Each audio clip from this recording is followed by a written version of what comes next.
Donc, je vais vous montrer directement, en me rendant directement sur le site internet qui me semble le plus simple et le plus clair pour vous. Donc, le site internet donc, du projet Encorim est encorim.aquitaine.fr. C'est donc un portail, comme je vous disais. Sur la page d'accueil, quand vous arrivez, vous avez tout d'abord la possibilité, en haut à droite, de choisir votre langue. Donc, nous avons 4 langues, qui sont les 4 langues du partenariat, l'anglais, l'espagnol, le français, le portugais. La page d'accueil vous présente aussi les dernières actualités. Donc, actuellement, elles sont focalisées sur les événements de diffusion d'Encorim. Donc, vous pouvez voir que il y a notamment le séminaire de Vigo, qui est mis en valeur, et celui du Portugal, qui aura lieu dans 15 jours, ainsi que la conférence finale du projet Encorim. Donc, en ce qui concerne cette conférence, notamment, vous pouvez avoir accès au programme et à tous les aspects pratiques. Et en cliquant sur la bannière en haut, vous pouvez accéder en fait à une page spécifique pour l'enregistrement, enfin pour votre inscription.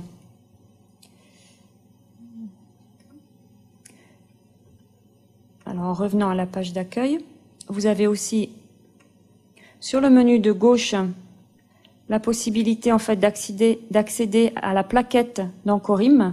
C'est en fait le même document que celui que vous avez dans votre pochette qui vous a été distribué. Simplement, ici, il s'agit de la version électronique. Donc, c'est un petit fascicule qui vous présente en fait de façon assez simplifiée et succincte ce qu'est le projet Encorim, les thèmes qui y sont traités, les partenaires, avec des renvois à chaque fois sur les liens des pages web correspondantes. Toujours en ce qui concerne la page d'accueil, vous avez donc un menu à gauche vertical, c'est-à-dire celui-là que je mets en évidence. Il s'agit en fait des informations d'ordre général concernant le projet. Donc vous avez notamment la présentation du projet avec tous les détails qui pourront vous intéresser sur le contexte de création du projet, les objectifs, les résultats attendus, le calendrier, etc. Ensuite, vous avez une présentation des partenaires. Donc, je prends par exemple la page de présentation des partenaires espagnols. Donc, vous avez là l'Université de Vigo, la Diputación de la Coruña et le Setmar, ainsi que la Junta de Galicia. Et ceci, donc, de la même manière pour les 3 autres pays. Voilà, vous avez donc différentes, on va dire, informations d'ordre général. Il y a aussi une galerie de photos. Voilà, si je prends par exemple la France, vous avez voilà, plusieurs photos illustrant les différentes côtes françaises, du moins participant au projet, et ceci aussi pour les autres pays. Il y a également la possibilité de vous inscrire à la newsletter du projet, donc je vous y invite évidemment, vous l'avez ici. Voilà, donc des informations d'ordre général. Et vous avez aussi là mis en évidence en gris un tutoriel en fait. C'est une petite vidéo qui va vous expliquer comment vous guider en fait dans l'utilisation du site.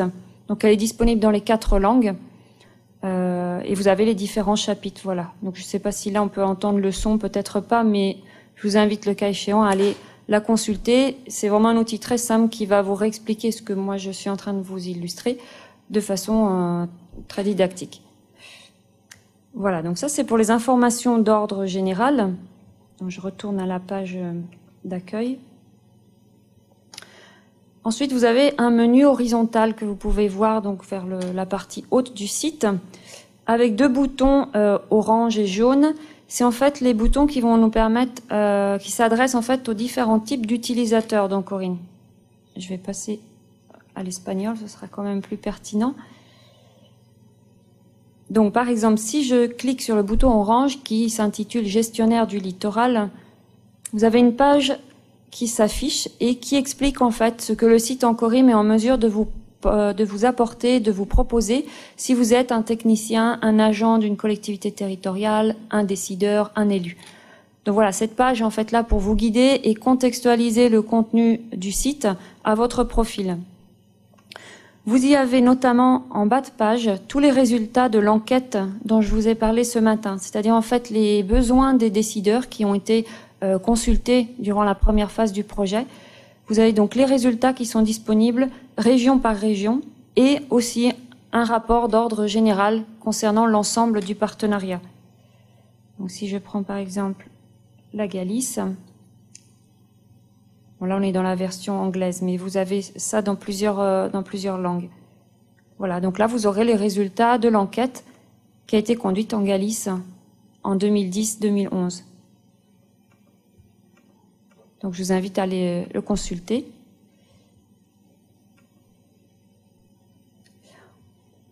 Ensuite, vous avez la même possibilité si vous êtes en fait un scientifique. Vous appuyez donc sur le bouton jaune, et la page d'accueil va aussi vous contextualiser, vous préciser ce que vous pouvez trouver dans ce site. Et à cet effet, vous avez aussi en bas un rapport qui a été élaboré par certains partenaires du projet, qui étaient en fait nos coordinateurs qui travaillaient sur les 3 thèmes prioritaires que je vous ai cités, et qui en fait ont fait une analyse croisée de toutes les données qui ont été recensées à l'intérieur de l'inventaire des ressources scientifiques et techniques. Donc cet inventaire qui est disponible en ligne.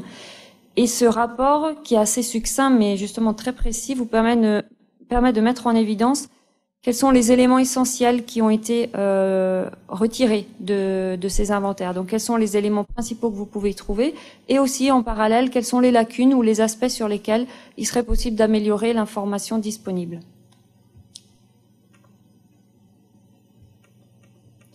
Ensuite, toujours sur le menu horizontal en haut, vous avez 2 boutons verts. Il s'agit donc des 2 bases de données dont on a parlé. Le premier bouton vous amène en fait sur l'inventaire des ressources scientifiques et techniques. Donc c'est cette première base de données dont j'ai parlé ce matin. Vous avez là aussi un lien qui vous permet d'activer une vidéo qui est un tutoriel et vous explique là aussi comment utiliser les bases de données. Comment concrètement effectuer votre recherche. Bon, je vais pas m'appesantir parce qu'il n'y a pas le son disponible, mais je vais vous montrer directement. Donc vous choisissez, très concrètement, vous choisissez en fait le type de ressources scientifiques, le thème, la priorité thématique sur laquelle vous voudriez effectuer votre recherche. Donc, en se basant sur les 3 thèmes prioritaires du projet Encorim, vous pouvez en sélectionner 1, 2 ou 3 à la fois. Ensuite, vous choisissez le type de ressources scientifiques que vous aimeriez consulter. Donc, on a donc des acteurs ressources, des outils législatifs et de gouvernance, des réseaux, des projets, des études et des pages web. Ou bien, vous pouvez tout simplement sélectionner tous. Et ensuite, la région vous intéressant. Donc, je vais sélectionner la Galice. Et en lançant la recherche, vous allez donc avoir toute une liste de fiches et de résultats qui s'affichent. Et par exemple, vous en sélectionnez une et vous avez une fiche avec tous les détails qui vont apparaître. Donc là, par exemple, on est en espagnol, mais vous voyez, vous pouvez tout de suite passer, par exemple, à une autre langue, en français, ou bien en portugais ou en anglais. Donc les mêmes informations sont disponibles à chaque fois dans les 4 langues. Ensuite, la deuxième base de données, qui est donc l'autre bouton vert que vous voyez en haut à droite, vous permet en fait de sélectionner par région, là aussi, mettons par exemple l'Aquitaine, la typologie d'acteurs du littoral que vous souhaitez en fait consulter. Donc vous voyez, vous avez plusieurs possibilités, des associations, agences gouvernementales, instituts de recherche, etc.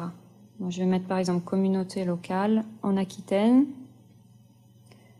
Et là, de même, je vais avoir une liste qui va s'afficher. Et si j'en sélectionne une, j'aurai donc les coordonnées, personnes de contact et également site internet. Donc voilà ces 2 bases de données dont nous avons parlé ce matin. Ensuite, le site vous offre aussi la possibilité d'avoir un accès à des informations par thématique. Il s'agit donc du menu qui est disponible sur la gauche du site en bleu. Vous avez donc les 3 thèmes principaux du projet: érosion, qualité de l'eau et aménagement. Ces rubriques-là sont constituées et articulées de la même façon, c'est-à-dire qu'à chaque fois, on a une présentation des enjeux et des problématiques. Un renvoi ressources scientifiques, c'est un renvoi vers l'inventaire des ressources scientifiques. Une présentation des études de cas et les outils d'animation. Donc si je prends par exemple le thème de l'érosion, si je veux avoir une présentation des enjeux et des problématiques de l'érosion dans les 7 régions partenaires d'Ancorim, j'atterris justement sur cette carte, je choisis par exemple la Galice, et à chaque fois vous avez un texte vous présentant les principaux enjeux et les problématiques de la zone concernée. Si je veux accéder maintenant aux études de cas, les 5 études de cas dont nous avons parlé ce matin, je vais donc dans le sous-menu études de cas. Et là aussi, j'ai la même carte qui s'affiche et qui nous permet de visualiser où se situent les 5 territoires pilotes ayant effectué des études de cas. Pour chacun d'entre eux, vous avez un petit code visuel qui vous permet de repérer sur quel thème chaque partenaire et chaque organisme a travaillé. Donc si on revient par exemple à Vigo, on voit bien qu'il s'agit du thème de la qualité de l'eau, puisque c'est une étoile. Et en cliquant voilà, sur la page de Vigo, j'ai donc un texte introductif.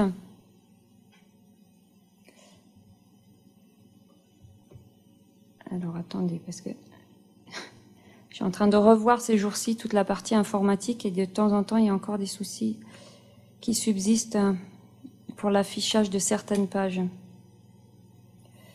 Donc,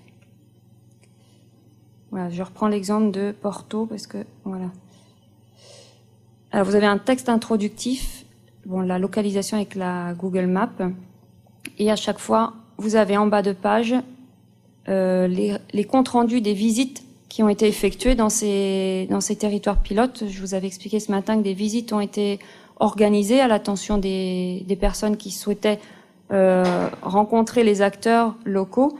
Donc, nous avons les comptes rendus qui sont mis en ligne et également les rapports d'études de cas. Donc, rapport descriptif avec les principaux résultats de ces études qui mettent en évidence, entre autres, les aspects pouvant être éventuellement transférés à d'autres zones européennes et aussi des aspects de gouvernance qui ont caractérisé l'étude de cas. Donc voilà en ce qui concerne les études de cas. Et si je retourne toujours dans mon menu vertical, j'ai aussi la possibilité, toujours thème par thème, d'accéder à la page outils d'animation ou bien outils didactiques. Et là, vous retrouvez les documents que vous avez en version imprimée qui sont disponibles justement sur le site. Donc par exemple, si je prends le premier, le kit de sensibilisation sur les risques côtiers, je clique ici et j'ai donc tous les documents qui vous ont été présentés par Paola qui sont introduits, expliqués et disponibles en ligne. Par exemple, je clique ici, vous avez le guide d'utilisation. Paola vous a aussi expliqué qu'il y avait la possibilité de personnaliser certains contenus et donc vous pouvez pour cela, si vous le souhaitez, utiliser ce document Word qui a été mis à disposition exprès en ligne pour les écoles, les associations, les mairies qui peuvent être intéressées et qui vous présente juste un document assez simplifié du point de vue graphique pour que vous puissiez le traiter avec n'importe quel ordinateur sans devoir passer par un logiciel spécifique. Donc vous pouvez personnaliser le titre, justement, changer le titre comme vous le souhaitez. Et après, au niveau du contenu, justement, vous pouvez introduire le contenu, les images que vous souhaitez, afin d'adapter le contenu, justement, à votre propre zone. Donc ça, c'est ce qui concerne l'outil numéro 1. Ensuite, les 2 publications qui vous ont été présentées, celle sur le panorama des solutions douces de protection des côtes. Vous l'avez donc ici en PDF en ligne. Et vous avez aussi, toujours par rapport à cette publication, une animation flash qui n'est disponible, elle, que sur le site. Elle est disponible en anglais et elle vous permet en fait d'avoir un tableau récapitulatif des différents types de solutions douces de protection des côtes côte par côte, c'est-à-dire milieu par milieu. Si je sélectionne par exemple la plage, vous avez à chaque fois une photo d'illustration et une présentation des avantages et des inconvénients de chaque solution. Voilà, donc à chaque fois vous avez ou un schéma ou une photo qui reprennent en fait les illustrations de la publication. Mais ça a l'avantage d'être en ligne et d'être présenté de façon synthétique. La deuxième publication est également disponible en ligne en version PDF. Voilà, vous l'avez ici. Et également pour cette publication, nous avons aussi produit une animation flash disponible en anglais et qui reprend les schémas aussi qui sont présents à la fin de la publication. Donc là, par exemple, on illustre comment introduire étape par étape la considération des risques côtiers dans la définition d'un plan de développement local. Donc je vais passer rapidement, mais vous voyez qu'il y a une évolution, voilà, tout un cheminement qui est illustré.